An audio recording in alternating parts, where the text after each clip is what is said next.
Hello everyone, welcome to dynamic study. आज इस वीडियो में हम अगेन 5 इंपॉर्टेंट एमसीक्यूज़ को डिस्कस करेंगे। आज है हमारी फोर्थ क्लास इस क्वेश्चन सीरीज़ की, जो कि 2021 में होने वाले नेट के पेपर 1 के लिए बहुत ही ज़्यादा इंपॉर्टेंट है। तो चलिए स्टार्ट करते हैं अपना आज का ये वीडियो।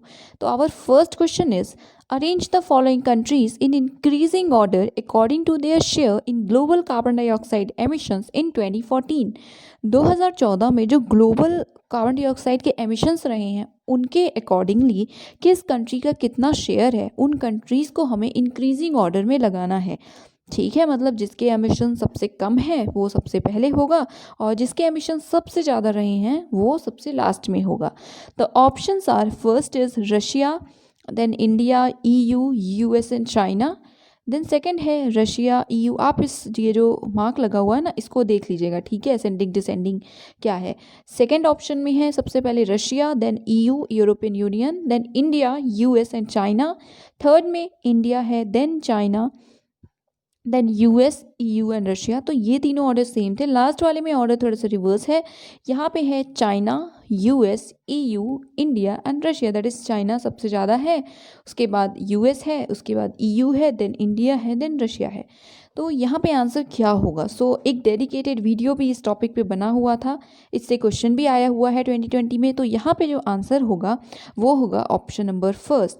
इंक्रीजिंग ऑर्डर में जो कम से ज़्यादा की तरफ जाता हुआ है वो है ऑप्शन फर्स्ट, दैट इज सबसे कम ग्लोबल कार्बन डाइऑक्साइड एमिशंस में कंट्रीब्यूशन या शेयर है रशिया का। देन नंबर फोर्थ पे है इंडिया, ठीक है, नंबर थर्ड पे आता है ईयू, नंबर सेकंड पे है यूएस एंड नंबर फर्स्ट पे है चाइना। तो ये एक्चुअल सीरीज़ है, नंबर 1 पे चाइना है। और ये जो सीरीज़ है ना, ये जो ऑर्डर है ये सेम है हर ईयर में। तो अगर आपको कंफ्यूज करने के लिए 2014 पूछे या 2012 पूछे या 2018, 19 कुछ भी पूछे, याद रखिएगा नंबर 1 चाइना है, सेकंड यूएस है। बस एक ही डिफरेंस था, इफ़ यू रिमेंबर। अगर नहीं तो आप उस वीडियो को देख सकते हैं। डिफरेंस यही है कि ईयू को जब एक साथ लिखा जाएगा, ईयू यूरोपियन यूनियन, तब ये नंबर 3 पे रहेगा। अदरवाइज अगर ब्रेक करके कंट्री वाइज लिखा जाएगा तो सीरीज़ चेंज हो जाएगी, ऑर्डर चेंज हो जाएगा। करेक्ट। और आपको दिख रहा होगा फोर्थ भी ऑलमोस्ट सेम है। फर्स्ट पे चाइना है, सेकंड पे यूएस, थर्ड पे ईयू, फोर्थ पे इंडिया, फिफ्थ पे रशिया। बट ये आंसर ये नहीं होगा ऑब्वियसली, क्योंकि ये डिक्रीजिंग ऑर्डर में है, ठीक है, और क्वेश्चन में हमें इंक्रीजिंग ऑर्डर बताना है। तो इसे भी ध्यान में रखिएगा। तो आंसर यहाँ पे आंसर है ऑप्शन नंबर फर्स्ट। नाउ अपना सेकंड क्वेश्चन देखते हैं। क्वेश्चन नंबर सेकंड इज, दो स्टेटमेंट्स दी हुई हैं और ये है कम्युनिकेशन टॉपिक से रिलेटेड।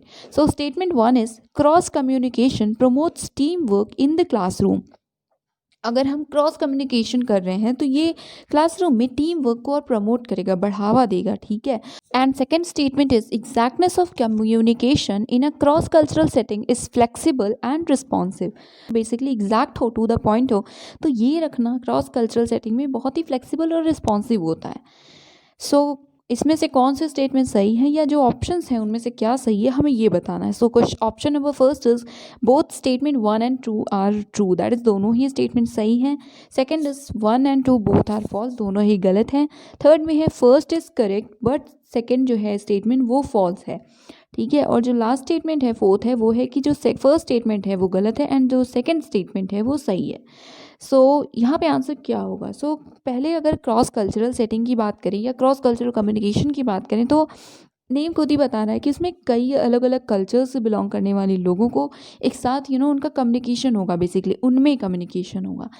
तो जस्ट सपोज कि एक पर्टिकुलर आपने क्लासरूम है, आप एक टीचर हैं, प्रोफेसर हैं, कुछ भी, तो आपने एक ग्रुप बनाया स्टूडेंट्स का जिसमें सभी लोग, सपोज 5 स्टूडेंट्स हैं और जो पाँचों के पाँचों है ना, उनका जो कल्चर है वो 100% अलग है।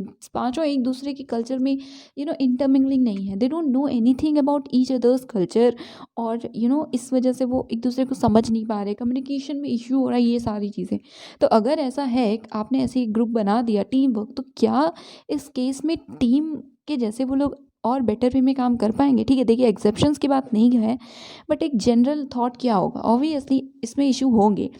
तो इस वजह से क्रॉस कम्युनिकेशन में टीम वर्क अगर हम ढूंढ रहे हैं कि क्रॉस कम्युनिकेशन हमने कर दिया, उसके वजह से टीम वर्क बन जाए और अच्छा टीम वर्क हो, ये नहीं होगा।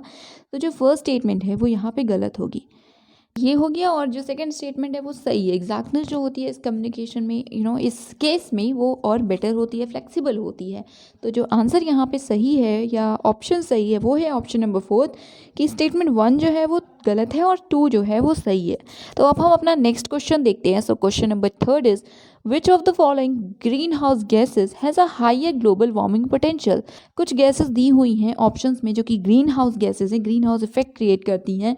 तो उनमें से किसका जो ग्लोबल वार्मिंग पोटेंशियल है वो सबसे ज़्यादा होगा, क्वेश्चन ये है।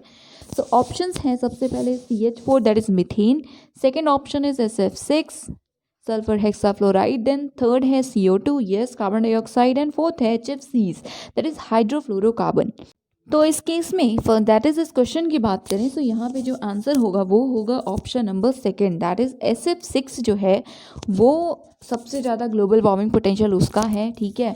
और बाकी जो ऑप्शंस है वो कम है। तो ग्लोबल वार्मिंग पोटेंशियल क्या होता है, देखिए जितनी हीट एब्जॉर्व कर रही है ग्रीन हाउस गैस, जितना उसका पोटेंशियल है बेसिकली, तो जितना एब्जॉर्व करिए तो उतनी ज़्यादा पोटेंशियल हो गई, तो वो होता है एक्चुअल में global warming potential. Carbon dioxide को हम एज 1 लेते हैं, यूनिट लेते हैं, या उसी के मास में कंपैरिजन करके कि उसका एक पर्टिकुलर मास जो है वो इतने इक्विवेलेंट अगर वार्मिंग क्रिएट कर रहा है, इफेक्ट क्रिएट कर रहा है, तो उसके कंपैरिजन में बाकियों को उतने ही इफेक्ट को क्रिएट करने में कितना टाइम लग रहा है, ये सारी चीज़ें इस केस में हम जो CO2 होता है कार्बन डाइऑक्साइड उसको यूनिट मानते हैं, उसी को बेस मानते हैं और उसके रिस्पेक्ट में बाकियों को देखते हैं। तो यहाँ पे CO2 1 होता है, उसके बाद बाकियों का बढ़ता है। तो अब अपना नेक्स्ट क्वेश्चन देखते हैं जो कि अगेन कम्युनिकेशन से रिलेटेड है। So in the communication process successful transfer of message can be checked through.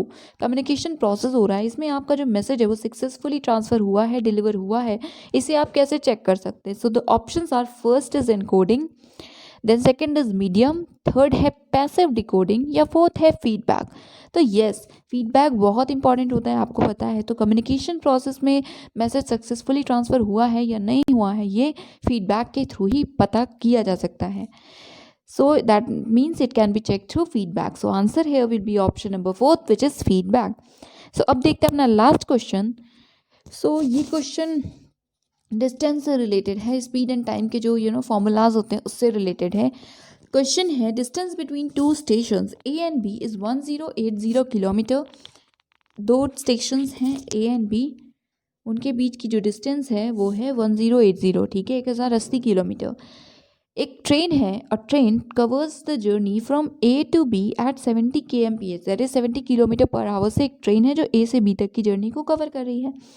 And returns back B to A, फिर B से A पे वापस आ रही है with a uniform speed of 90 kmph, that is 90 kilometre per our की प्रति घंटे की जो रफ्तार है उसकी वो है B से A तक वापस आने में।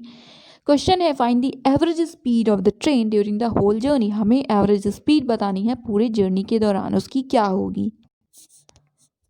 तो डिस्टेंस सेम है A to B as mentioned, हमें दो स्पीड दी हुई हैं। एक बार ट्रेन है जो A से B जा रही है तब की स्पीड है, दूसरी है जब वो B से A पे वापस आ रही है, ठीक है।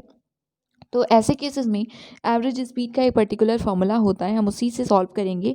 उससे पहले ऑप्शंस की बात करें तो ऑप्शंस जो दिए हैं वो हैं सबसे पहले 78.5 किलोमीटर पर आवर, सेकंड है 72.4 kmph, थर्ड है 78.7 एंड फोर्थ है 70.1।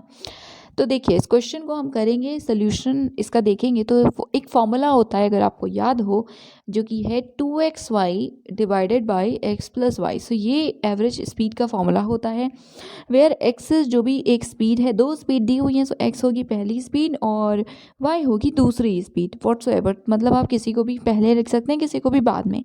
Then x plus Y again दोनों स्पीड्स को हमें ऐड करना है, तो 2 से हमें मल्टीप्लाई करनी है दोनों स्पीड को, मतलब 2 इंटू यहाँ पे 70 और 90 है, so 2 into 70 into 90 which will be then divided by X plus Y which will be 70 plus 90, ठीक है, 160। तो इसका जो यहाँ पे आंसर होगा वो होगा ऑप्शन नंबर 3 78.7। कैसे होगा तो ये आपको स्लाइड में दिख रहा है कि जो एवरेज स्पीड है उसका फॉर्मूला है 2xy x divided by X plus Y, ठीक है, 2xy divided by X plus Y. x is 70, y is 90, इन्हें मल्टीप्लाई करेंगे तो आंसर आएगा 12600, ठीक है, that is 2 into 7, obviously 70 into 2 140 होगा, उसके बाद 90 से इंटू करेंगे तो इट विल बी 126 00, ठीक है।